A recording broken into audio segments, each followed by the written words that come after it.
Un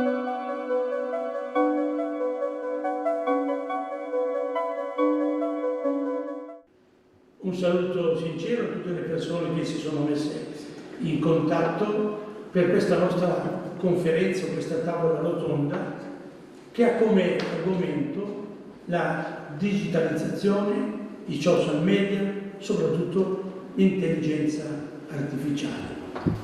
Il giornalista Andrea Bulgarelli, che ha coordinato questo incontro e dove interverranno il dottor Manlio Romanelli, il dottor Francesco De Filippo dell'ANSA e l'avvocato Sandro Tudor. Introdurrà, e lo ringraziamo di cuore, il presidente dei giornalisti della nostra regione, Cristiano Degano. Ben volentieri io cedo a lui la parola e con interesse anch'io voglio ascoltare questa tavola rotonda. Grazie Don Ettore per la tua preziosa introduzione e Cristiano Degano, Presidente dell'Ordine, vuoi portare un saluto da parte del comparto dei giornalisti che è particolarmente messo sotto osservazione in questo periodo? Sì, grazie Andrea, grazie a Studium Fidei e alla FIGEC che hanno appunto organizzato questo incontro, grazie ai relatori che appunto ci porteranno le loro conoscenze, il loro punto di vista su un argomento di grandissima attualità. Sappiamo come la digitalizzazione, questo tsunami, come è stato definito al recente congresso dell'altro sindacato dell'FNSI dal sottosegretario all'editoria Baracchini, che investe un po' tutta la nostra società, ma soprattutto il mondo dell'informazione. Sappiamo che veramente in 15 anni è cambiato il mondo e ne stanno soffrendo soprattutto gli organi della carta stampata che sono purtroppo in calo di vendite da molti anni, un'emorragia che continua perché sempre di più i nostri concittadini si informano su internet, si informano sui social e questo comporta dei problemi non solo per la nostra categoria, perché sappiamo, ce lo dicono appunto gli esperti, che questa informazione sempre più affidata ai social e all'internet porta inevitabilmente alla cosiddetta disintermediazione, cioè di fare a meno della mediazione del giornalista, e dalla disintermediazione alla disinformazione purtroppo il passo è breve, perché ormai le notizie in buona parte sono sempre più gestite dalla rete e dagli algoritmi che si sostituiscono al giornalista, e gli algoritmi sono costruiti per darci quello che ci piace, quello che vogliamo sentirci dire e a questo punto diventa importante non se un'informazione è vera o falsa, ma se soddisfa o meno le nostre aspettative, e questo crea anche una polarizzazione dell'informazione, una radicalizzazione. Sono tribù che si parlano tra di loro ma non si parlano solo al loro interno, ecco, non al di là di queste scatole chiuse, e questo porta ovviamente a una distorsione del mondo dell'informazione. Ecco, poi è arrivato, ne parlerete stasera, l'intelligenza artificiale, se ne discute proprio da qualche mese, da quando nel novembre scorso è arrivato la chat GPT, che ha fatto scoprire soprattutto per il mondo dell'informazione l'intelligenza artificiale, che per esempio negli Stati Uniti già da alcuni anni sostituisce alcuni giornalisti, quantomeno molti articoli vengono prodotti dall'intelligenza artificiale.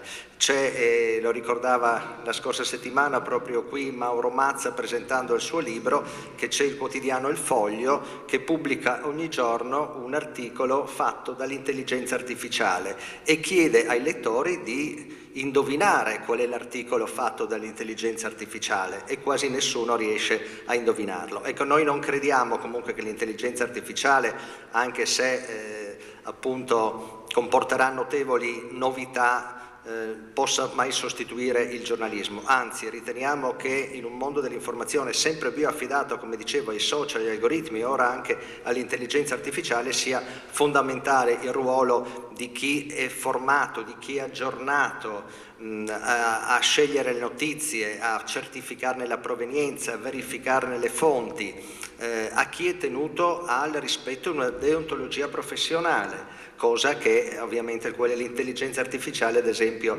non è tenuta. Ecco, riteniamo che questi siano problemi molto importanti non solo per la nostra categoria, ma per tutti i cittadini, perché l'informazione è democrazia e quindi difendere un'informazione libera, onesta, è un elemento fondamentale per difendere anche la nostra democrazia. Quindi ben vengano incontri come questi, noi saremo pronti a sostenere anche in futuro, anche magari inserendo iniziative come questa nel nostro programma di formazione professionale per i giornalisti, appunto perché sono argomenti che riguardano tutti, in particolare ovviamente noi giornalisti e noi appunto operatori dell'informazione. Grazie e buon lavoro.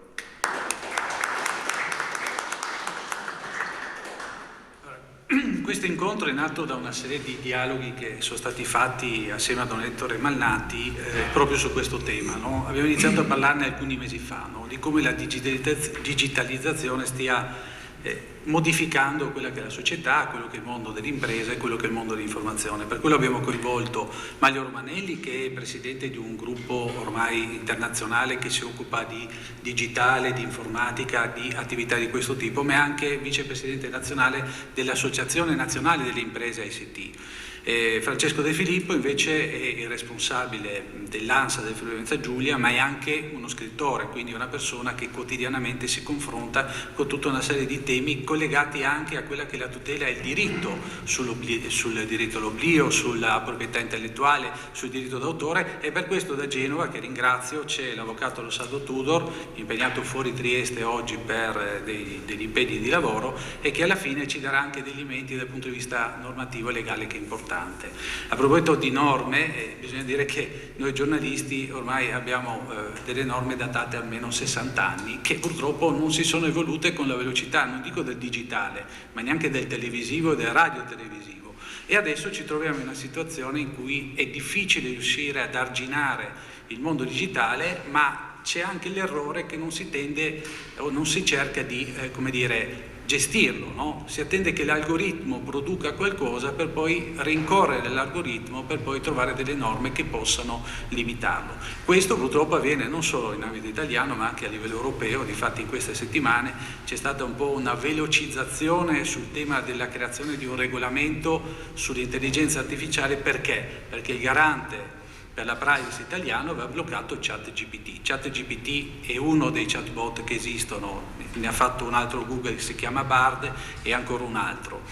E calcolate che 2 italiani su 3 non sanno cos'è ChatGPT, e 1 su 3 invece da un sondaggio dell'Ipsos è ben consapevole di quello che può fare l'intelligenza artificiale, che può intervenire in maniera positiva molto spesso nel mondo dell'impresa, ma che invece può avere delle distorsioni per quello che riguarda ad esempio l'informazione e il giornalismo, ovvero certo un articolo lo si può fare perché l'algoritmo pesca nel web e quindi facendo copia e incolla, vari copia e incolla, crea ovviamente un discorso compiuto che può essere un articolo.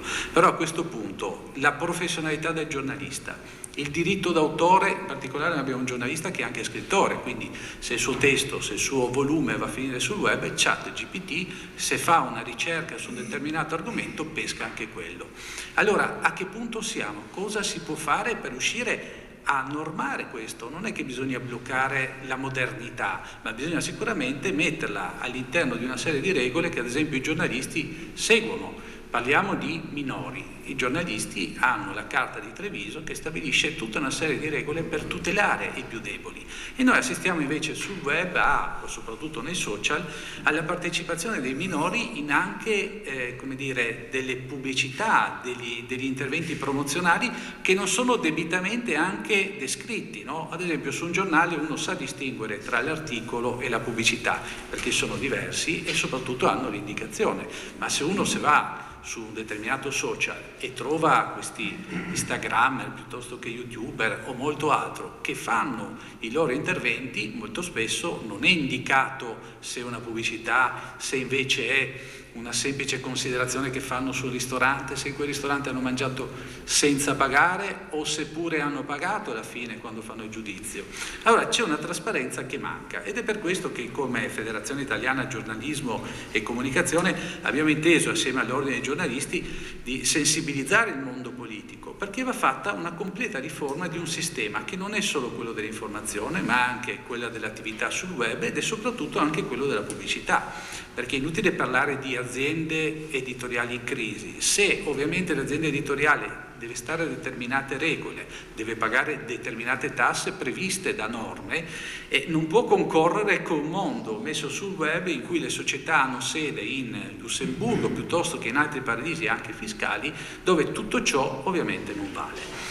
Allora, per capirne un po' di più, per capire se il diritto all'oblio, il diritto alla privacy, il diritto d'autore potranno avere un futuro, noi poi lo chiederemo anche all'avvocato che ci segue. Ma iniziamo con Manlio Romanelli. Ovviamente il digitale non è negativo, è sicuramente un qualcosa di positivo, ma nel mondo delle imprese negli ultimi anni cosa ha comportato? Poi parliamo magari di intelligenza artificiale, però è bello capire l'evoluzione, magari la sua azienda proprio sul digitale ha fatto il suo core business. Sì, grazie Andrea, grazie anche dell'opportunità di essere qui a discutere di questi temi con voi, perché è importante fare floricoltura su queste tematiche proprio in conseguenza a quanto hai affermato prima, cioè che la consapevolezza non è ancora sufficientemente diffusa nelle persone.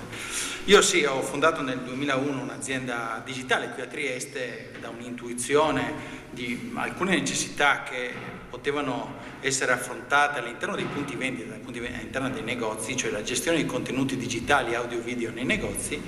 L'azienda è cresciuta, oggi è una multinazionale presente in 10 paesi, con circa 340 dipendenti e che opera per circa 500 catene di vendita in più o meno 55.000 punti vendita in 106 paesi, quindi non solo nei paesi in cui operiamo con delle filiali, ma in tutto il mondo. E lì cosa gestiamo? Gestiamo contenuti digitali, quindi musica, video ed interazioni che sono sempre più frequenti del cliente consumatore quando entri in un negozio, per cui puoi interagire con quello che viene messo in vendita tramite il suo smartphone, quindi scannerizzando un QR code, avendo delle informazioni, facendosi riconoscere.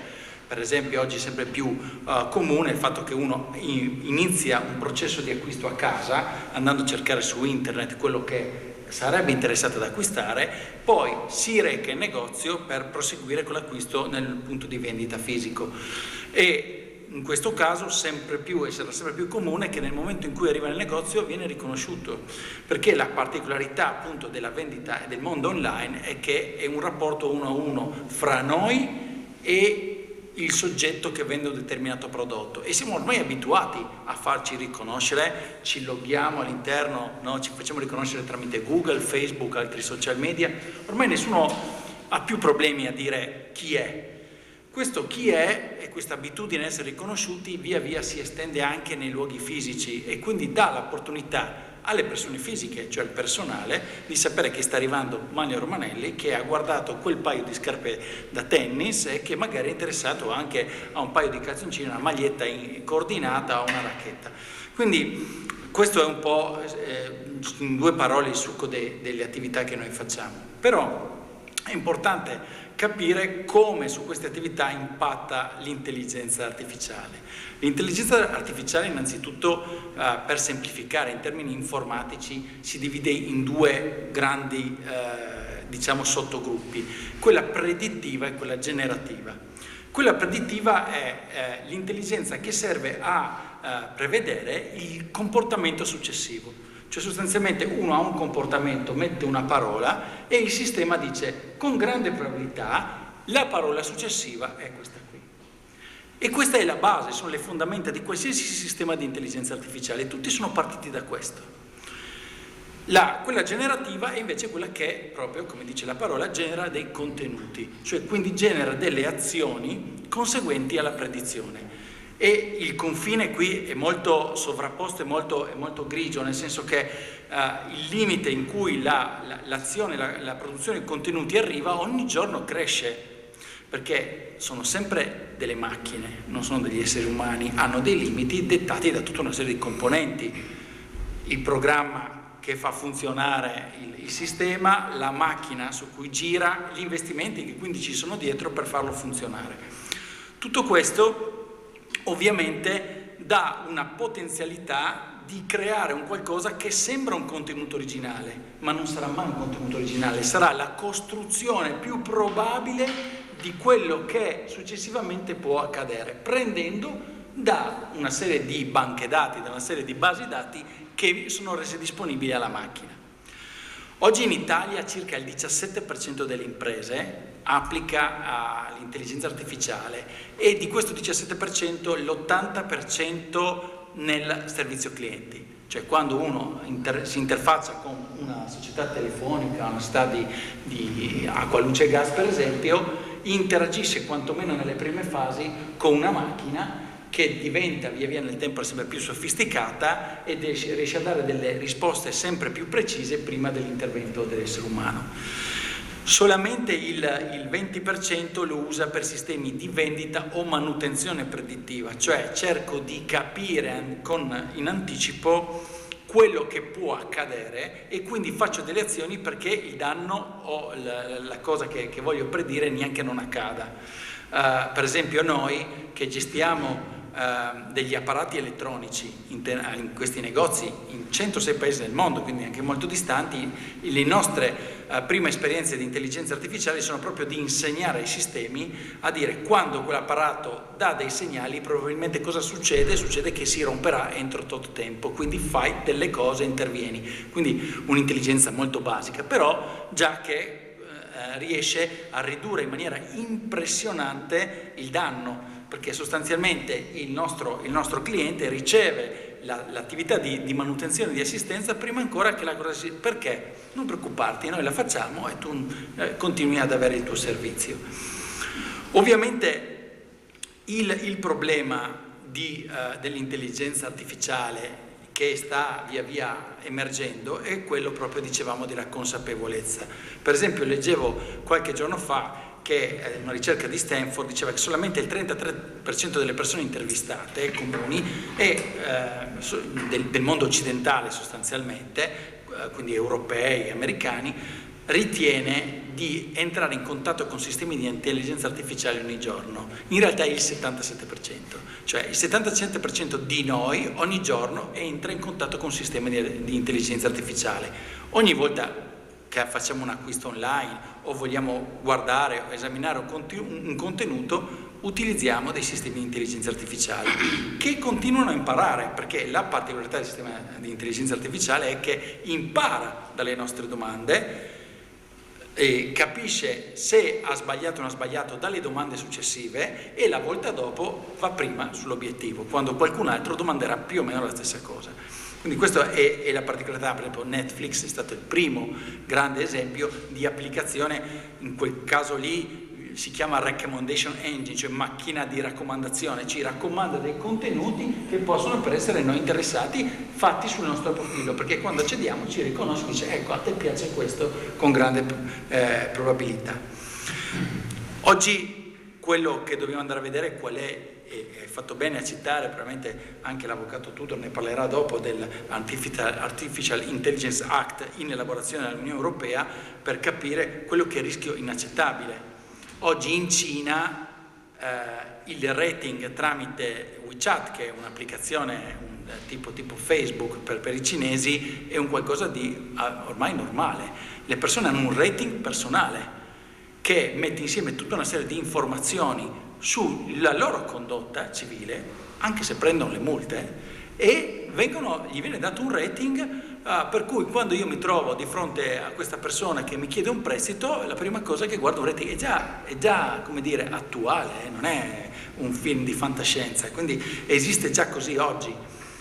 Ovviamente quindi il problema etico sta generare la consapevolezza e purtroppo delle norme, perché le norme servono per cercare di anticipare, perché come Mauro Giacca recentemente al Festival del Cambiamento ha fatto un bellissimo esempio, no? C'è un cavallo che scappa dal ranch, no? C'è un cowboy che lo insegue e c'è la moglie che insegue il cowboy. Allora il cavallo che scappa dal ranch in questo caso è l'intelligenza artificiale, il cowboy che li insegue è l'etica, no? E la moglie è la giurisprudenza, no? E quindi arriva magari il cavallo chissà dove è andato. Abbiamo capito che l'algoritmo non è neutro, no? Anzi è creato da persone che hanno anche le proprie idee, e quindi accaduto, andiamo sul mondo dell'informazione, no? Molto spesso le persone dicono quel giornale di parte dice quello la vede in maniera diversa, però uno può acquistare 3-4 giornali, guardare la televisione, guardare un servizio televisivo, si fa un'idea e trae delle conclusioni. Invece l'algoritmo fa altro, perché l'algoritmo sceglie cosa tu devi leggere, no? Vengono impostati in questa maniera, quindi non c'è una neutralità, ma alla base di questi studi evidentemente ci sono degli obiettivi, giusto?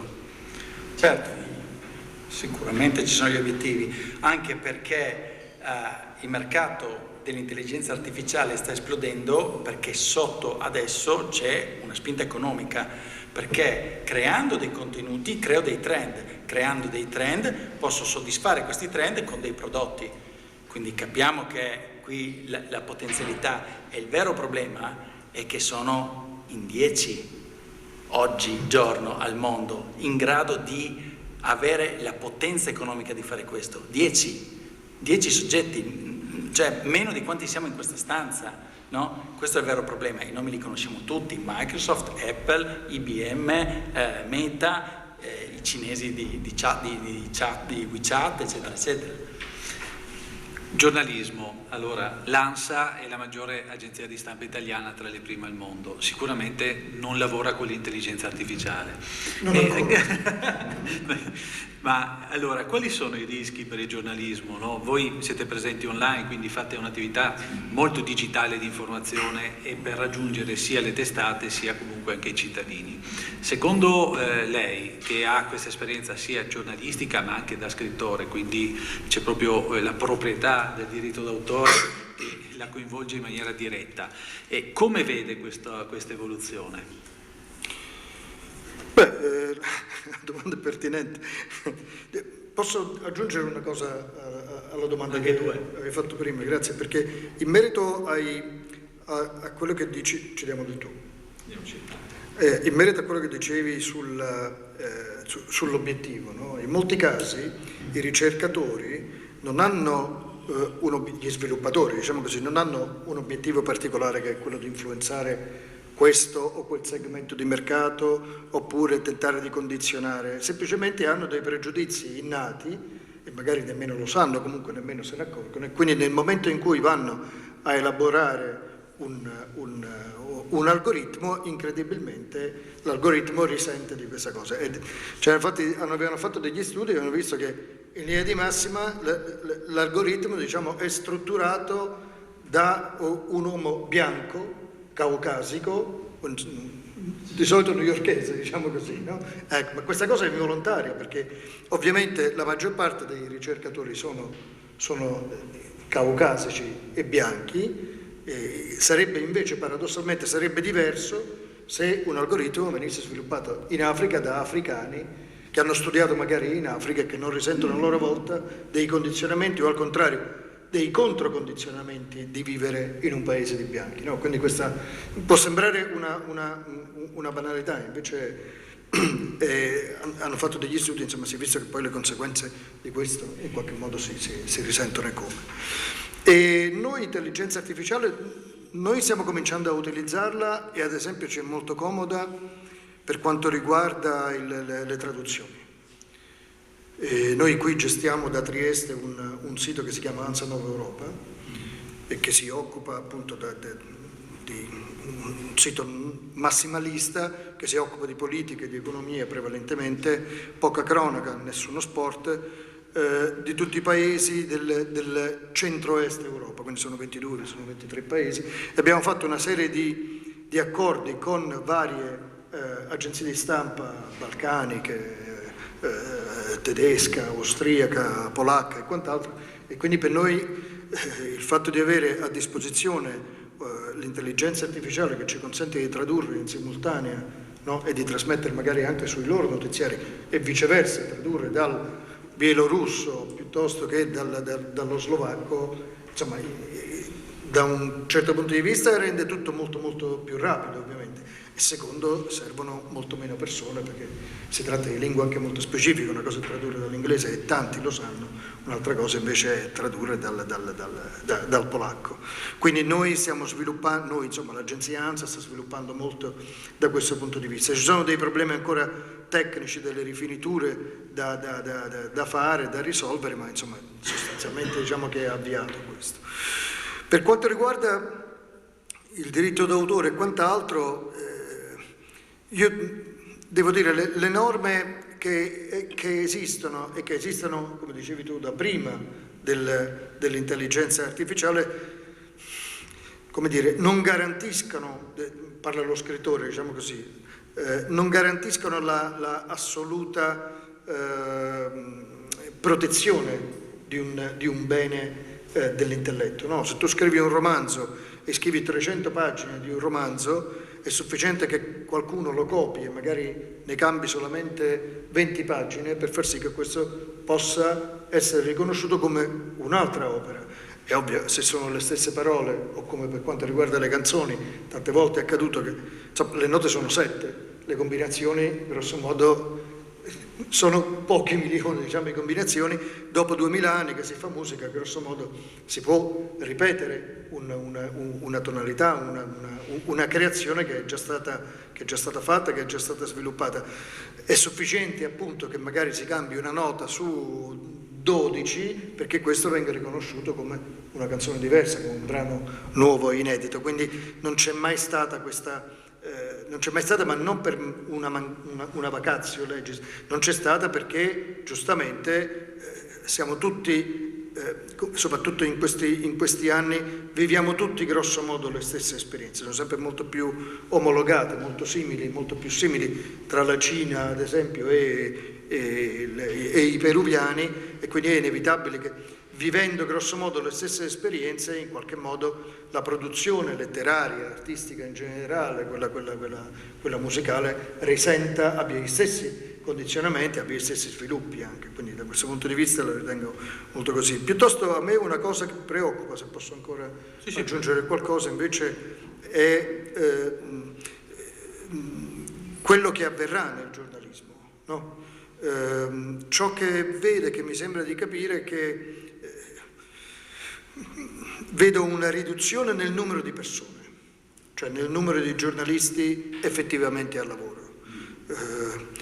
L'immagine che si ha del giornalismo secondo me è un po' fallace, no? Cioè la maggior parte del lavoro giornalistico, come tu sai, è quello della macchina, no? Sostanzialmente, cioè siamo sempre meno, i giornalisti sono sempre meno all'interno delle testate giornalistiche, il lavoro aumenta sempre di più e l'interfaccia che c'è tra l'istanza sociale e il giornalista è data dagli uffici stampa, no? Quindi in molti casi è avvenuto, sta avvenendo, che gli uffici stampa fanno praticamente quasi il lavoro che dovrebbe fare un giornalista, perché se ci sono 20 eventi in città bisognerebbe avere 20 collaboratori, 20 giornalisti che seguono questi eventi e che in qualche modo abbiano la libertà mentale di poter esprimere anche un parere rispetto al convegno, all'evento che vanno a seguire. Questa cosa ovviamente è impossibile, bisognerebbe avere redazione di centinaia e centinaia di persone, non è possibile questo. Quindi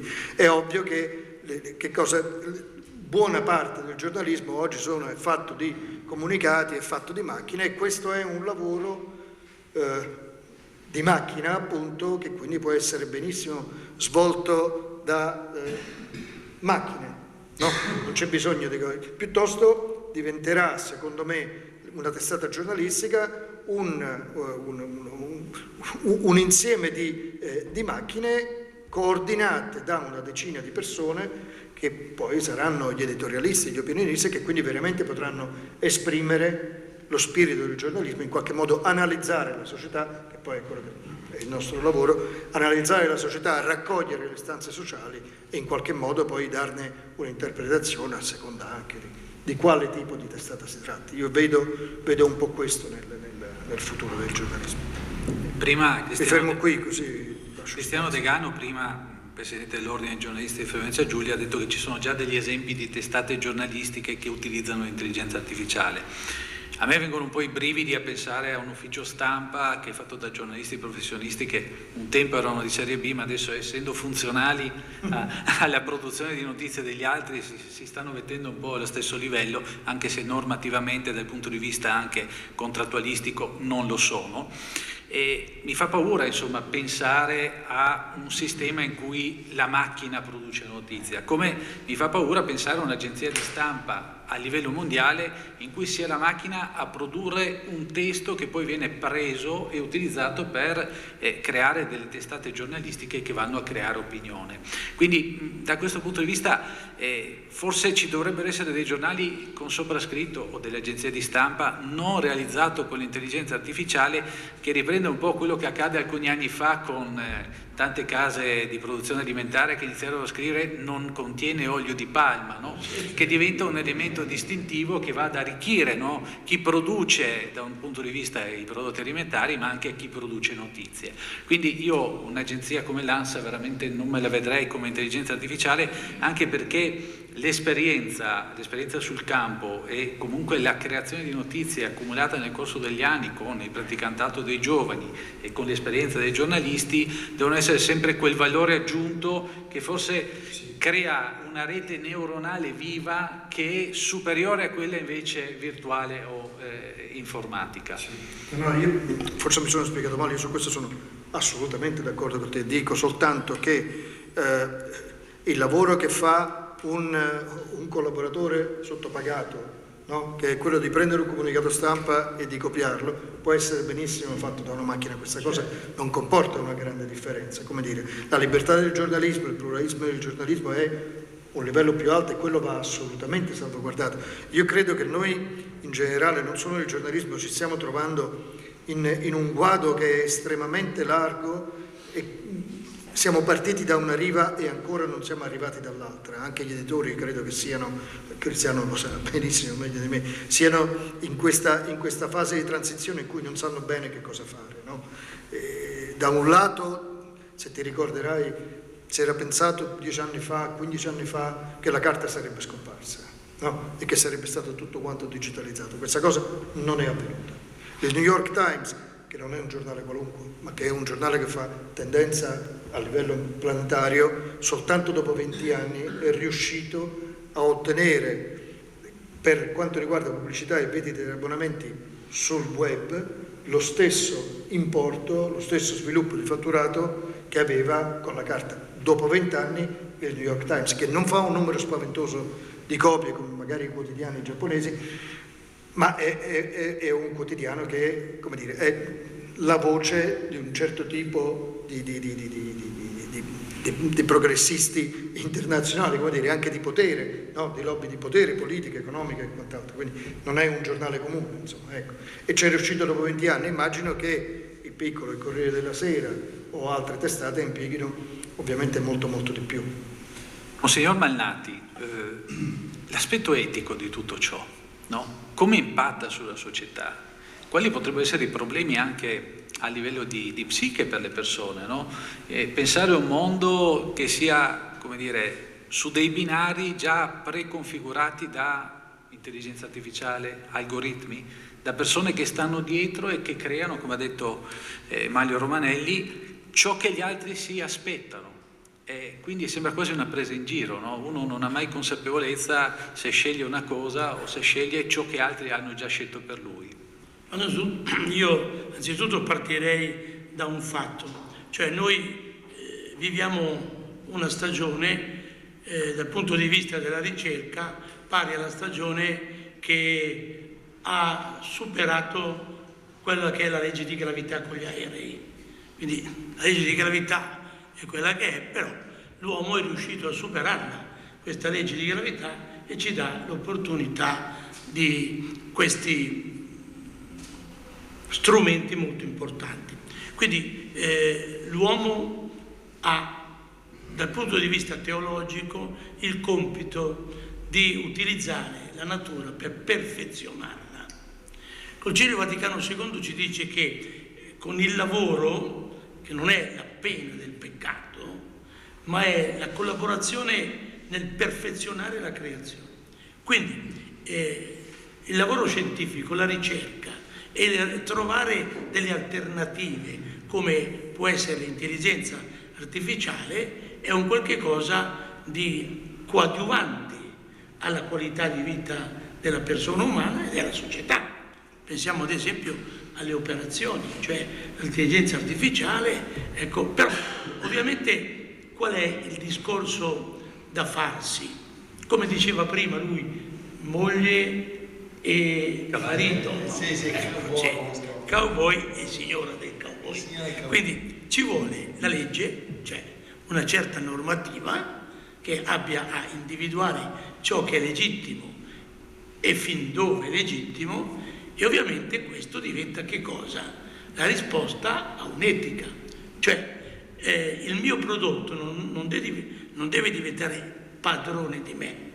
La grande tentazione è che spesso, ecco, potrebbe l'intelligenza artificiale gestire l'intelligenza umana, e lì è il problema, sì, etico, ma soprattutto legale.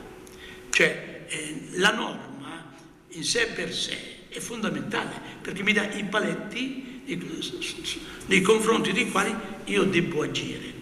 Ora bloccare la scienza no, perché l'uomo deve continuare a perfezionare il suo modo di essere, però deve fare in modo che la dimensione dell'umanizzazione sia la garanzia di ogni suo prodotto e non lui diventi poi, diciamo, succube del suo prodotto. E qui è il grande problema. Però è così. Ovviamente gli algoritmi chi li detta?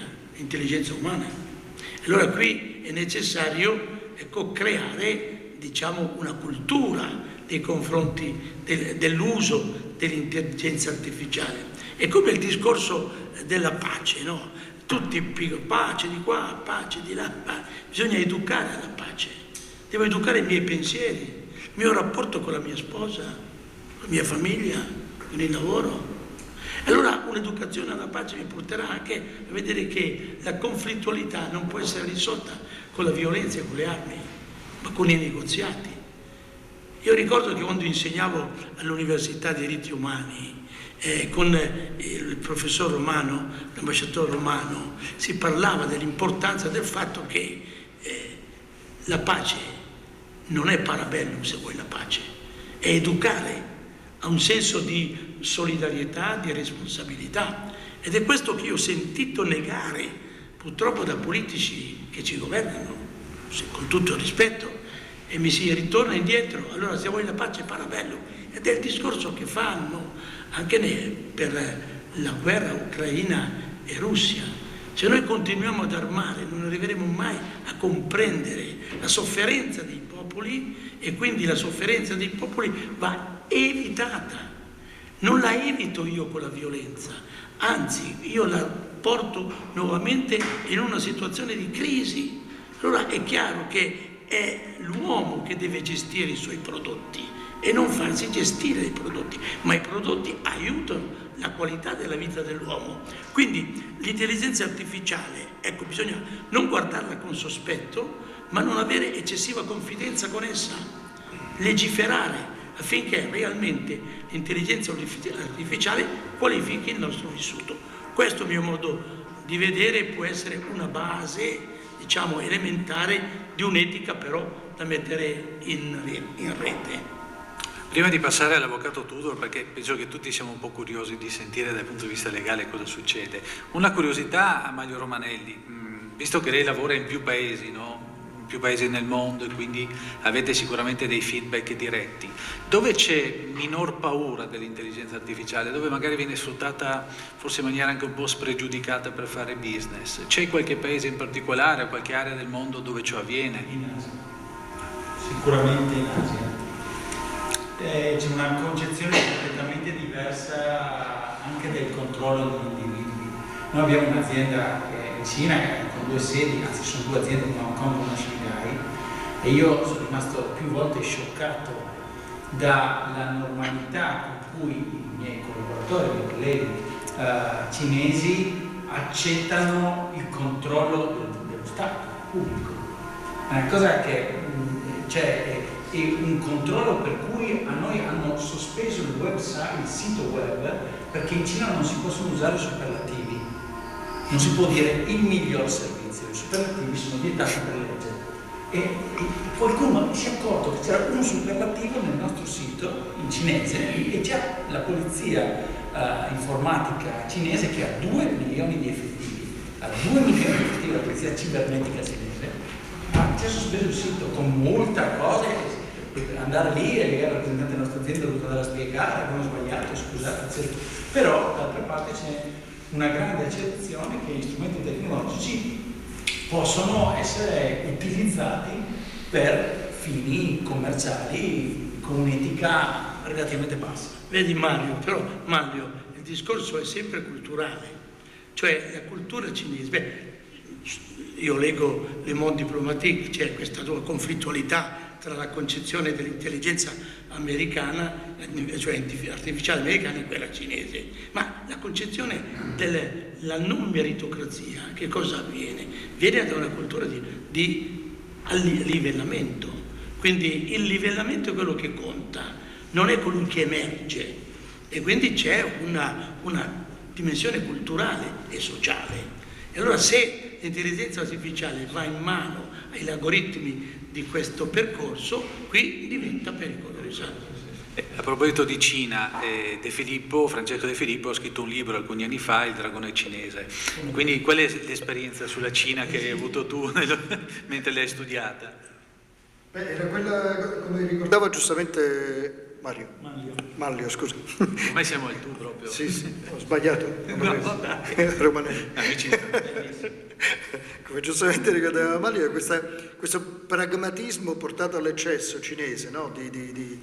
Appunto, che ciascuno ha un proprio rating. Alla fine, secondo me, io non sono filo cinese, ma insomma può sembrare assolutamente negativo, ma insomma il controllo delle masse avviene dovunque, direi anche giustamente per certi aspetti, sia in Occidente che in Cina. In Cina questa cosa è ancora più pragmatica, per cui appunto se tu non sbagli, quando poi ci sarà da assegnare una casa popolare, verrà favorito ovviamente quella famiglia, quell'individuo che non ha commesso una serie di errori, di violazioni, di inadempienze in passato, che poi è il principio sostanzialmente basilare anche delle società democratiche, cosa che non è la Cina. Io devo dire, non mi preoccupa tanto il controllo, perché il controllo, così come il condizionamento, è quasi una cosa naturale, insita nell'uomo, no? Chi ha il potere in qualche modo controlla chi non ce l'ha. No? Quando negli anni 70, vi ricorderete, forse un giornalista, Vance Packard, scoprì la famosa pubblicità subliminale, no? Tutti quanti ovviamente inorridirono, perché pensarono innanzitutto per l'aspetto volgare, diciamo così, che aveva questo fenomeno, e dall'altro lato perché effettivamente la pubblicità era terribile e le persone andavano a comprare quel prodotto, quel whisky in particolare, ma anche quelle calze da donna, non esistevano i cellulari, quella bottiglia o quella penna, perché nella pubblicità sia stampata che in quella invece televisiva in qualche modo comparivano, forse vi ricorderete, organi genitali, e quindi da un punto di vista di coscienza la persona non se ne accorgeva, però l'occhio registrava questa cosa e ovviamente era eccitata, e quindi molti acquistavano questi prodotti.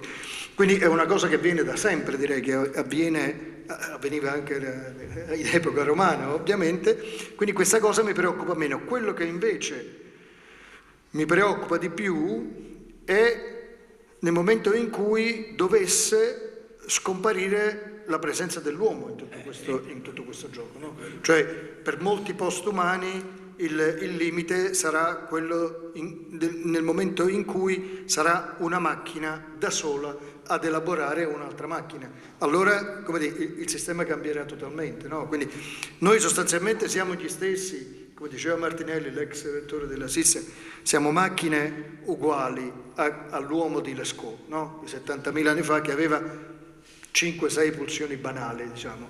Oggi invece siamo soggetti a una pioggia, una grandinata di stimoli continui, no? Eppure teniamo in qualche modo, ma abbiamo lo stesso motore sostanzialmente, siamo la stessa macchina dell'epoca, insomma, è un po' come una Ferrari di 50 anni fa, noi riusciamo a tenere ed andare anche a velocità sostenuta. Secondo me, la preoccupazione, e credo sia per questo che molti tycoons americani hanno firmato quella petizione per dire fermatevi con l'intelligenza artificiale, perché questo è veramente, stiamo arrivando a una vigilia di una vicenda che potrebbe veramente cambiare la vita dell'uomo sul pianeta, cioè quello del governo delle macchine. A me questo spaventa, perché allora sarà una logica completamente diversa. Quando una macchina svilupperà un'altra macchina e gli dirà che cosa fare, allora saranno problemi, insomma, uso un eufemismo.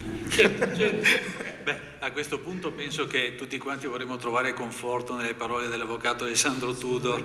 Avvocato, ci sente? Buonasera a tutti, mi sentite? Sì, ottimamente. Bene, buonasera. Intanto contento di partecipare a questo seminario, visto anche i relatori presenti di altissimo livello. Io non potrò essere così ottimista, perché chiaramente le questioni che sono sul tavolo sono molto delicate, e lo sono a maggior ragione perché quando si parla di norme, di regolazione, di condotte umane, il primo pensiero che si deve avere è quello delle garanzie, delle libertà, della tutela dei diritti. Tutela dei diritti che sono i diritti dell'uomo, i diritti della persona e i diritti anche che non afferiscono direttamente alla tutela della persona, ma che certamente la riguardano, tra cui anche la libertà di informazione. Allora, tutti questi diritti in qualche maniera potrebbero essere messi in pericolo dall'intelligenza artificiale e dalla digitalizzazione. Noi studiosi del diritto stiamo affrontando in maniera molto approfondita gli effetti dell'intelligenza artificiale, perché ovviamente, come è stato ricordato da Andrea Bulgarelli, non solo al giornalismo e quindi all'editoria l'intelligenza artificiale incomincia ad essere applicata, ma lo è anche a livello di applicazione delle norme. Quindi ci sono alcuni sistemi giuridici europei e non europei che già fanno ampio uso dell'intelligenza artificiale, con una standardizzazione delle decisioni, ad esempio giudiziali. Pensate che, ad esempio, nella piccola Moldavia le impugnazioni delle multe, delle sanzioni amministrative di poco valore, pensiamo a una multa per divieto di sosta, non vengono decise in prima battuta da un giudice, ma vengono decise da una macchina di intelligenza artificiale che, facendo ovviamente l'esame di quello che è la situazione di fatto, risolve la questione del caso concreto, applicando però appunto l'intelligenza artificiale.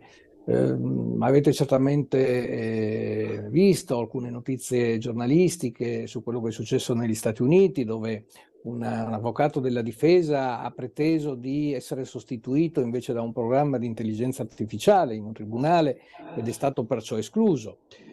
Oppure, sempre negli Stati Uniti, un processo penale che è stato deciso in prima battuta dall'intelligenza artificiale, salvo poi rimettere quella decisione alla Corte nella composizione invece umana. E allora capirete che non solo, come diceva Andrea Bulgarelli prima, bisogna stare attenti quando un articolo è scritto dall'intelligenza artificiale, bisogna stare anche attenti quando le decisioni, specialmente quelle giudiziarie, vengono assunte, potrebbero essere assunte dall'intelligenza artificiale. È ben vero però che la questione, detta così, potrebbe sembrare molto specialistica e riduttiva. In realtà dovete pensare che l'intelligenza artificiale è una modalità di applicazione di un procedimento relativo alle decisioni. E queste decisioni non sono solo quelle giudiziali, sono anche quelle, ad esempio, dei pubblici poteri, le decisioni amministrative, le decisioni che vengono prese in attuazione di norme che vengono stabilite da un Parlamento, dal potere legislativo. Quindi vedete, tutto questo incide certamente su quella che è la tutela dei diritti, no? Ed è per questo che noi giuristi la studiamo.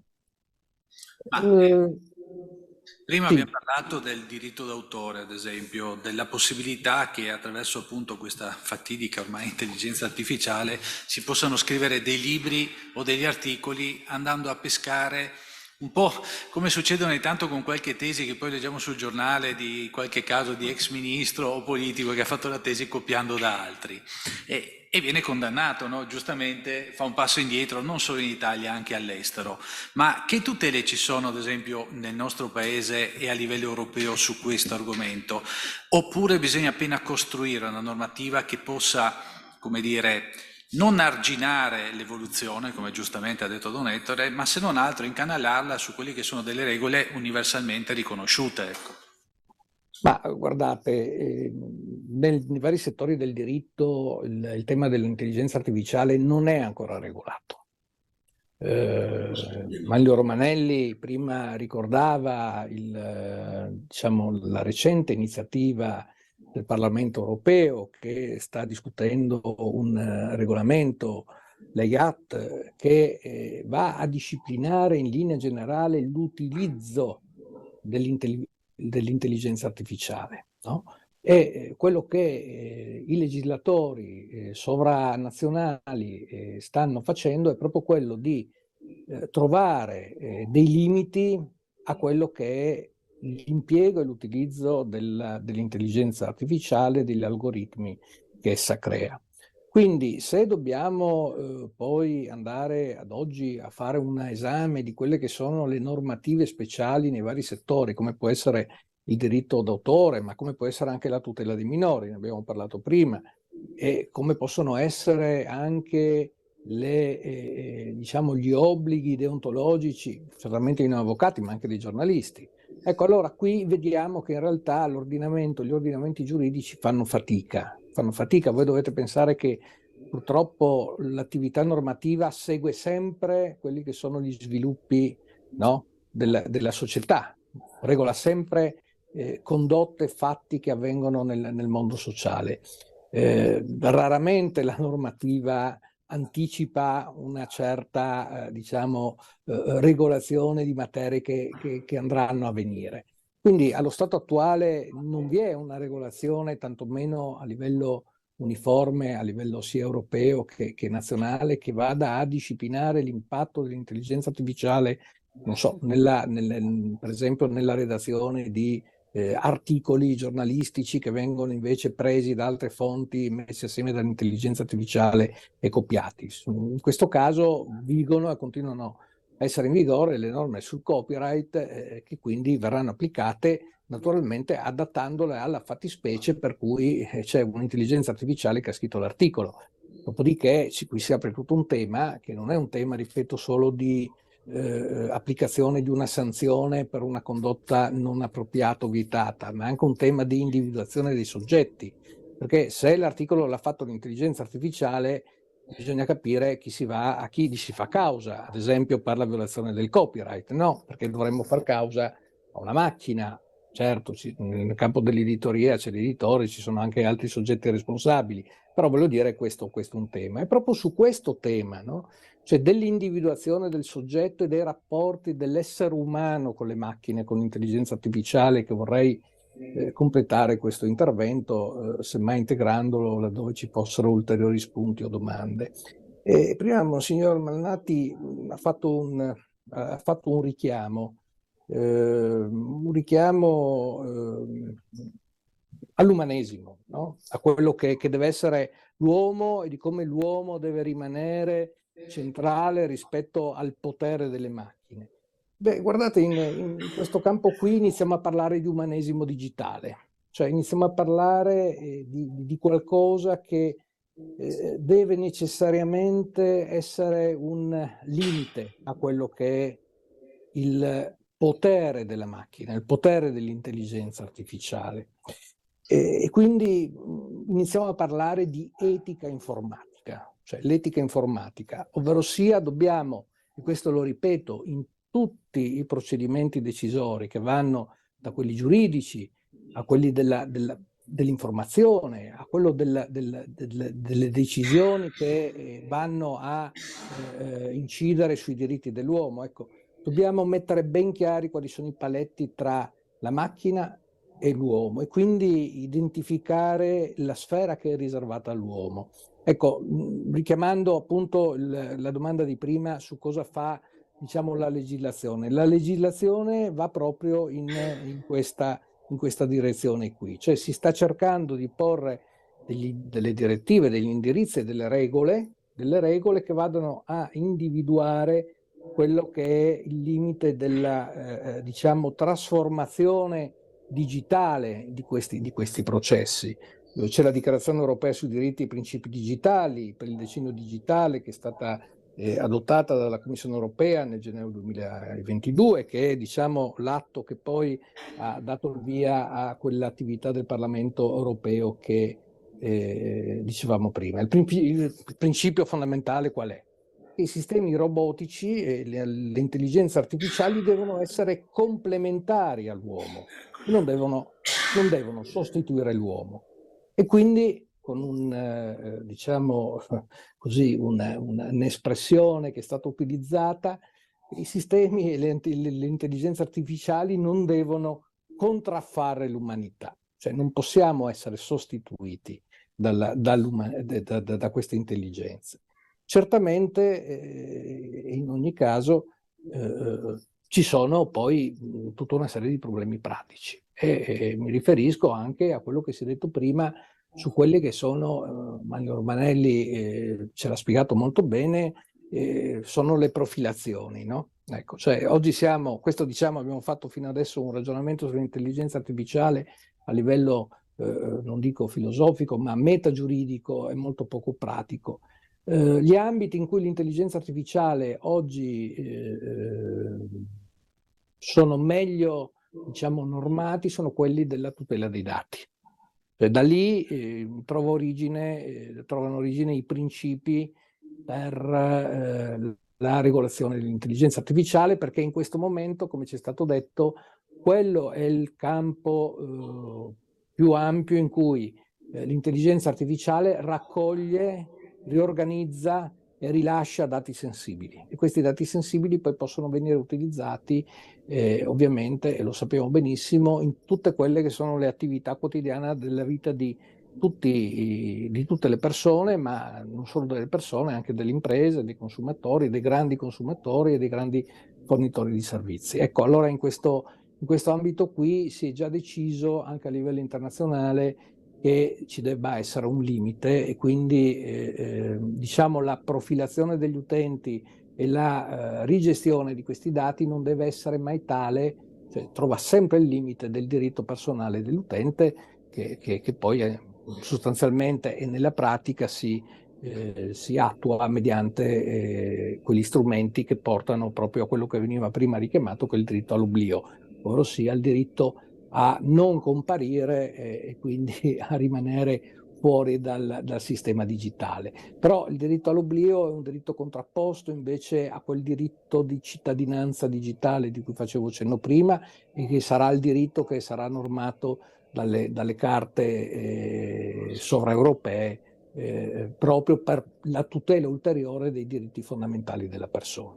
Grazie Avvocato, grazie a Manlio Romanelli, a Francesco De Filippo. Don Ettore, siamo a casa dello Studium Fidei. Una piccola conclusione la lasciamo a te. Piccola conclusione, io la affido alla musica. Ho chiesto al maestro Casaccia, che adesso ci offrirà un pezzo qualitativo per indicare come, attraverso la riflessione che viene dal cuore, perché la musica prende il cuore e l'intelligenza, possiamo riflettere. Ecco, io credo che Cartesio abbia ragione. Cogito ergo sum, cioè cerchiamo appunto di riflettere e nella dimensione pensosa verrà certamente fuori quella saggezza per la quale, ecco, l'umanesimo, diciamo, digitale e artificiale ci deve offrire la supremazia, nel senso del servizio dell'uomo su quello che è prodotto dell'uomo stesso. Adesso te vuoi una carega? No, va benissimo. Io pensavo... Voi conoscete il maestro? Spieghi, presentati, scusami. Sono Stefano Casaccia, sono flautista dolce. Gli strumenti che uso sono i flauti dolci. Sono stato docente anche al Conservatorio di Trieste, ma in varie città d'Italia, dal nord al sud, ho girato il mondo con i concerti con la musica veneziana, soprattutto di Vivaldi e Monteverdi. Adesso ho il piacere di fare per voi, non sapevo se fare due pezzi, uno sempre di Van Eyck, che è un autore fiammingo, che era carillonneur nella cattedrale di Utrecht, però accompagnava le manifestazioni fuori dalla chiesa col flauto, e noi abbiamo tre manuali, 3 raccolte di musica sia sacra che profana con le variazioni, il tema con le variazioni.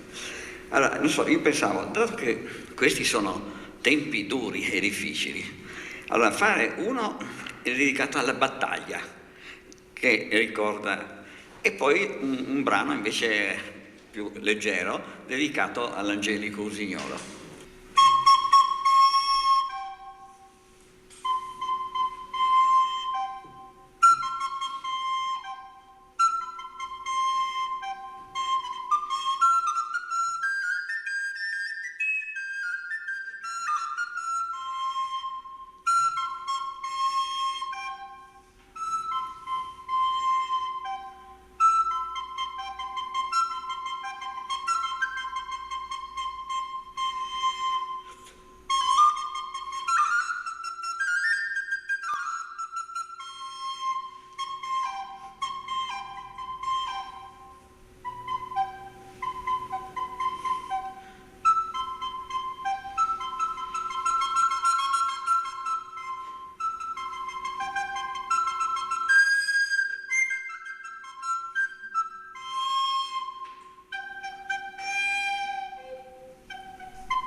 Canzone del Kaiser Guglielmo.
Allarme.